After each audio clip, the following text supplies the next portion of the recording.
Welcome back. This is Ktn Prime. Let's now take you back to our floods and weather watch. And devastation is prevailing in most parts of Budalangi as 12 schools are now closed a few days after reopening for the second term, including one technical vocation education and training institute, due to the heavy rains and flooding being experienced across the country amid fear of waterborne diseases. But unlike in the past, the floods this time cannot be attributed to the river Nzoia breaking its banks. Willie Lusige has the details. St. Joseph Primary School and St. Anne's Girls High School are among the 12 schools in Bunyala in Budalangi that have not opened due to flooding and fear of swelling of River Nzoia. Education officials suspended the reopening of schools to monitor the water levels in order to avoid disaster during learning. The affected schools remain flooded, raising safety concerns for pupils and students. The schools are set to remain closed until the safety of learners is guaranteed. Kuna baadhi ya shule ambazo watoto wametumwa nyumbani, tukiangalia dalili vile inakuwa, kwa sababu tulikuwa tunaona inaweza kuwa hatari kwa maisha ya watoto. Alafu vile athari za mvua kwa muda mrefu zimeharibu hata miundo msingi shuleni. Nanjomi Primary School is completely surrounded by floods. Learning has been totally paralyzed in this school. Only a few schools that are in high grounds are open, at least for now. Other schools are still assessing the damage caused by the recent flooding. Hata vyuo hapa, hiyo kwa sababu ya mvua mingi na hiyo maji ya seepage kutoka kwa River Nzoia, tumeona machozi zimekuja juu sana. Tulihofia basi kusombwa na maji. Na ni mashine ambao ni mzito, maji kiipata hapa haitaweza kutoka. Ndio tukasema tugurishe basi iende. Villagers have been warned against using substandard pit latrines as they are also at risk of collapsing. Hot temperatures coupled with flood waters in this region present potential breeding conditions for pathogens and disease-carrying vectors. There is a fear of possible outbreak of waterborne diseases like diarrhea and malaria. You must look for a higher ground, then be able to come up with bigger tents that the learning may continue. Most of grass-touched houses na most of the permanent structures zimeenda combo sababu ya kuwa weak, sababu ya maji. The ground is very wet. Over 10 years ago, the government spent 11 billion shillings to build dams along River Nzoia to permanently end the perennial flooding in Budalangi. The project was aimed at saving thousands of people from the floods, but heavy rains across the region have raised the water levels to an alarming level. Ile dike letu hapa tunajua ni dike ambalo limetengenezwa na matope. Lakini kama tungeza pata ile dike ambayo ni permanent, ingetusaidia sana. Kwa sababu tangu 2011 ambapo kulikuwa na ile massive ile mafuriko, watu waliweza kuhama katika maboma, watu wakaenda katika nyanda za juu. Lakini kwa hali ya sasa hivi venye tuko, maji yamekuja, kuna baadhi ya sehemu ambazo maji yameweza kutoa watu. It's now upon the government to come up with facilities in schools that are on safer grounds to accommodate those students that have been affected by flooding in their schools. Willie Lusige reporting for KTN News at Nanjomi Primary School, Budalangi in Busia County. Back in the capital, Nairobi, the chairperson of the Independent Electoral and Boundaries Commission, IEBC, Wafula Chebukati, has told the National Assembly's Justice and Legal Affairs Committee that the commission has not received any formal communication from the three commissioners who resigned last month over a decision to send the CEO, Ezra Chiloba, on a 3-month compulsory leave. Chebukati also disclosed that the head of public service and cabinet secretary for National Treasury have not responded to the commission's inquiries on the status of the three commissioners whom Chebukati says have neither reported to work nor returned the commission's assets. When IEBC chairperson Wafula Chebukati led other two commissioners to honor an invite by the National Assembly's Justice and Legal Affairs Committee, there arose confusion on whether the meeting will take place. Chebukati had tweeted that he will represent the commission before the parliamentary committee to elaborate on the recent happenings at the commission. But the committee's chairperson, William Chepkut, was not in Nairobi and wanted the meeting cancelled. Chepkut's attempt was overturned by members and the meeting proceeded. Members were keen to know whether Chebukati and the two other commissioners will resign. Everybody went to the commission individually, so we believe we are doing our job, we are doing the right thing, and we cannot be told just because somebody has resigned, he also resigned. Mid last month, in a media briefing, 3 IEBC commissioners, Vice Chair Consolata Maina, Margaret Mwachanya and Paul Kurgat, resigned from the commission and accused Chebukati of weak leadership. Chebukati told members the 3 commissioners have not returned the commission's assets. Are you in doubt that your 3 colleagues have resigned? To whom should they submit their resignations? The normal thing I expected these commissioners to do, if indeed they have resigned, is address a letter to His Excellency the President and copy it to the commission or notify the commission formally that they have resigned. As we speak, I have not seen a copy of that resignation. They have not been coming to the office since 16th of March, so we are still in the dark. Does that mean that the commissioners who have, in quotes, purported to have resigned are still on the payroll, and are they earning salaries? We've done a letter to the head of civil service requesting him, if there's copies of such letters with him, he should furnish us with the same for purposes of harmonizing the operations of the commission. Up to now, I've not seen a response to that letter.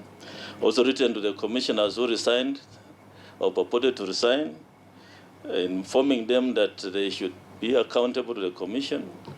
They should return the assets of the commission. They still have the vehicles, the drivers, and all the assets of the commission given to them. They have not responded.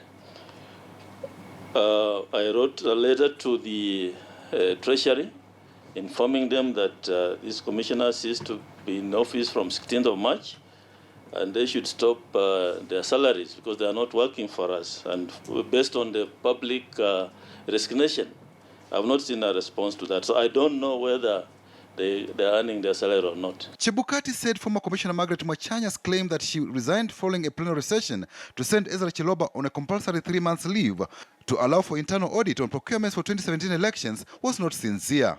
She wasn't present in that meeting.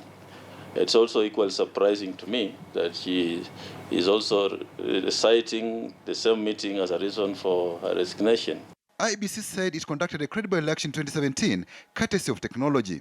Because of lack of trust amongst ourselves, unfortunately, we will continue to deploy technologies in elections going forward until such a time that we will be so harmonious as a country and our trust levels will be so high to an extent that we will be reverting to just a ballot paper. Chebukati maintains operations of the commission are ongoing smoothly. However, he admitted that with 3 commissioners remaining in office, IEBC cannot hold plenaries or make major policy decisions until new commissioners are recruited to replace those who resigned. Patrick Amimo, KTN News.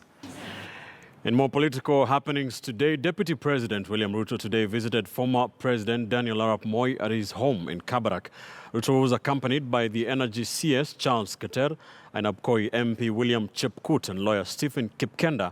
However, did not meet Mzee Moi since the arrival coincided with the time when Mzee Moi was undergoing routine physical exercise with his doctors. The meeting has since been rescheduled to a later date. Ruto's visit comes days after the Energy CS Keter secured an appointment with the retired president. Elsewhere, First Lady Margaret Kenyatta expressed the need for leaders to champion the entrenchment of the rights and dignity of the adolescent girl by ensuring they access basic services, including sanitary products. The First Lady spoke in Nairobi today when she launched the Menstrual Health Management Program. She said ignoring menstrual hygiene needs is a violation of girls' rights. The Menstrual Management Program is an initiative spearheaded by the County First Ladies Association with support from the Kenya Red Cross, the African Cotton Industries and Children Investment Fund Foundation. Certain rights from savagery. I cooled myself as a millipede on my bed. Acquisition of the sanitary towels in this program will be made easier by the presence of African Cotton Industries Limited. That's a local manufacturer of personal hygiene products, as you have heard, which is a key partner in this program. Regular retention of girls in school. We also reported enhanced performance and better performance by girls, and the transition of girls from one level to the next. We recognize that women's health, especially menstrual health, is an important aspect of reproductive health, yet is not often talked about. As a result, many barriers towards reproductive health management persist and remain a challenge for thousands of women and girls. And today we are reminded that we still have a lot to do to eliminate the stigma, cultural and social barriers that infringe on safe health practices for our women and girls. The Kenya Medical Practitioners, Pharmacists and Dentists Union KMPDU, together with Boresha Maisha, an NGO tasked to support the national government's Big Four agenda, have jointly presented a petition to the National Assembly's Health Committee to address certain core issues in the health sector. Our in-house doctor, Mercy Korir, sought to find out some more. As Kenya strives to achieve universal health coverage by the year 2022, stakeholders in the health sector seem to have a prescription for this. This petition actually talks about healthcare financing, human resources, and harmonization of law, if I were to divide them into three. How do we move money better in the health sector to ensure that services then follow the money that is given by the taxpayers? The petition seeks to have a county government amendment bill 2018 that will enable counties to transfer its functions and powers, like level 5 facilities, to the national government.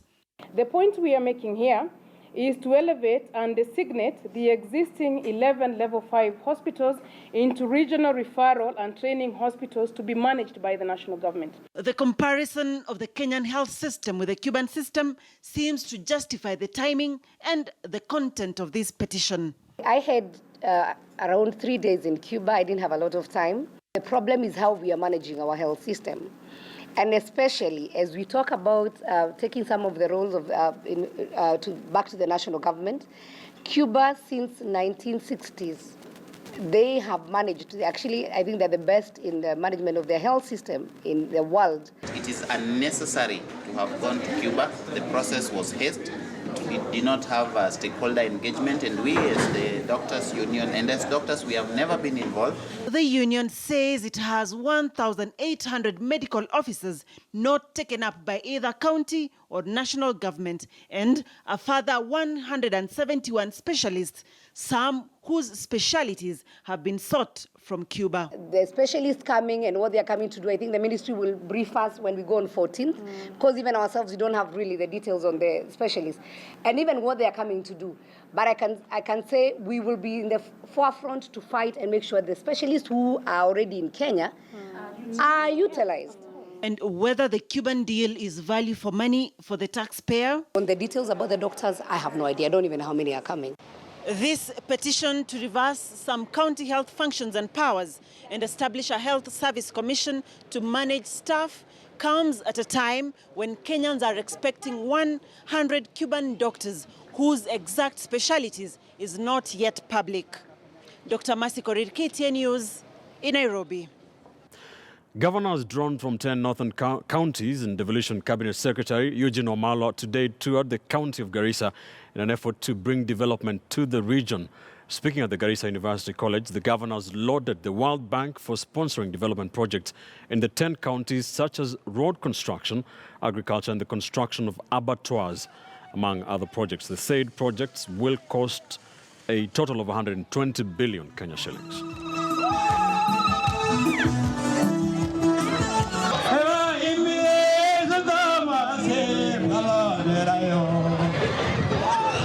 And it's also important to mention that in addition to these new NEDI projects, we have already other implementing World Bank projects in the NEDI counties.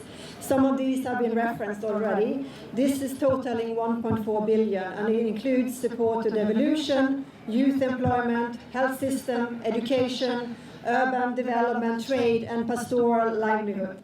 This is an area which has historically been underserved and is performing below national average on development indicators.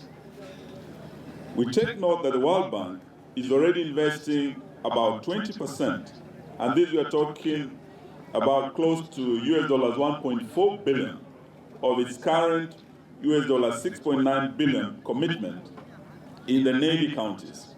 After devolution, this would be the second largest transformative investment in our region. Ladies and gentlemen, the population of these counties covered by the NEDI projects are very excited and are now getting the true feeling of being Kenyan. You're watching KTN Prime. Thank you for staying with us. Let's take another quick commercial break. When we return, we have a story on rural women who have real solutions to energy challenges. Details next.